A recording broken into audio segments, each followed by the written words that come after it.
This video comes from one of my followers on Instagram.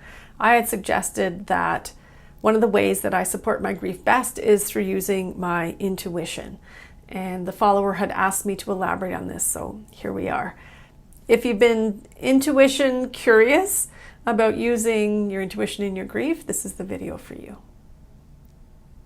Hi, I'm McRogers. I'm a registered social worker who's committed to supporting grief. Welcome to our little corner of YouTube where we are committed to doing grief differently. Grief primarily needs two very different opposing energies, the doing and the being. We can identify these energies through the terms of instrumental and intuitive grieving. First, we'll talk about the doing or the instrumental grieving style. People who lean heavily upon instrumental grieving are less likely to express their emotions outwardly. They approach their grief in a bit of a more cognitive or linear problem-solving approach, and they will often feel rewarded through accomplished activities. Instrumental grievers think rather than feel. This may look like boxing up clothes or returning the crib, writing the eulogy, or preparing the food for the wake. It can be a very, very busy state. Distractions and tasks are so welcomed because these grievers get a lot of support also from those who are uncomfortable with their pain. It includes a logical analysis, a breaking down of problems into less overwhelming, manageable steps as an outlet for them to grieve.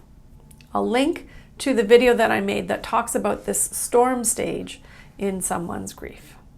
Next, let's talk about the intuitive grievers. This is the being. It's the being with the emotions. And this is the definition of the intuitive griever. Intuitive grievers primarily express their grief through their emotions. They can experience extreme emotional symptoms and heal through sharing their thoughts and their feelings with others. Often their expressions and their behavior will mirror their feelings, and this can make those who support them feel very uncomfortable as their pain is so evident. Supporting an intuitive griever involves exploring their feelings and progressing through the pain with them in order to heal. And if the pain is too difficult for us to witness, know that you can still help the intuitive grievers by directing them towards support systems such as a group therapy, a one-on-one sessions with a social worker, a therapist, or peer support sessions. My Instagram post that started this whole discussion suggested that I have used my intuition for solace. The dictionary defines intuition as the ability to understand something immediately without the need for conscious reasoning. The dictionary suggests that we should allow our intuition to guide us. It is a knowing without necessarily knowing how you know. It is an instinct, a sixth sense, and it can involve divination or clairvoyance, second sight, but I think those are all a further journey into spirituality, and that will be a topic for another video. Let me know, please, in the comments below if you would like to learn more about the role of spirituality in grief. Now, some people will dismiss all of this talk about intuition as hocus pocus, as it just may not be a naturally accessible tool to support them. But I do encourage you to research the value of this before you dismiss it. It isn't an all or nothing situation using your intuition. Intuition can provide guidance, comfort, and support. Listening to your intuition can turn the volume on all the thoughts, advice, and judgment from others and from yourself about your grief. I suggest that learning to use your intuition, learning to trust it, is an important tool in navigating your grief. Grief brings fear. Nothing about fear invites in intuition. Fear invites in survival instincts. But I do want to suggest that you need to experiment and invite in your intuition, cultivate it, give it a place to live and thrive and support you. So how to have a relationship with your intuition? Start by asking yourself often, what do I need in this moment? Is it sleep? Is it a glass of water? Is it silence and stillness, a distraction, or a deep breath? These are all examples, simple, easy examples of using your intuition. Practice a relationship with your intuition in moments that don't have a large outcome. Which blanket do I wrap myself in? Do I go for a walk now or do I go later?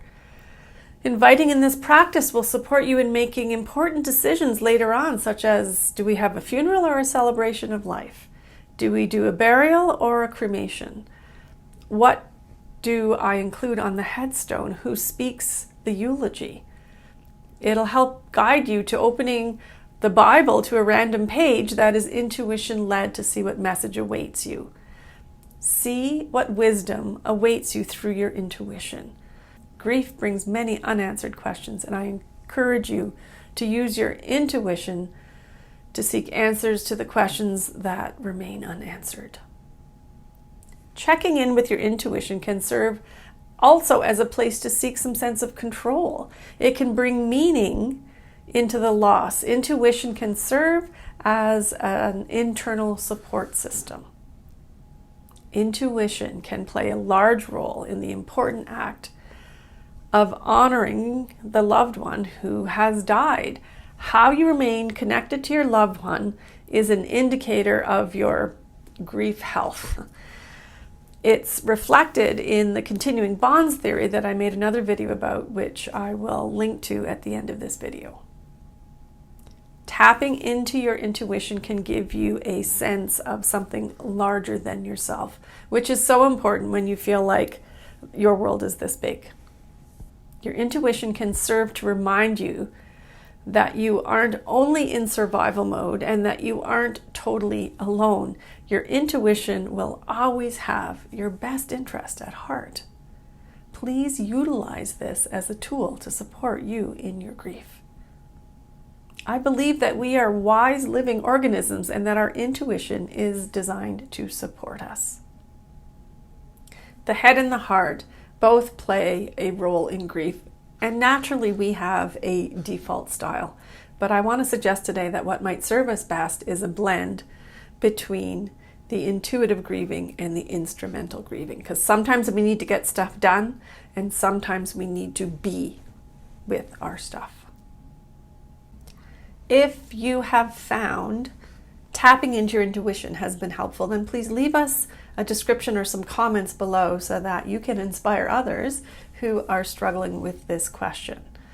If you are someone who doesn't believe that their intuition will serve them, please follow up with some questions below and I'll do my best to try to answer them.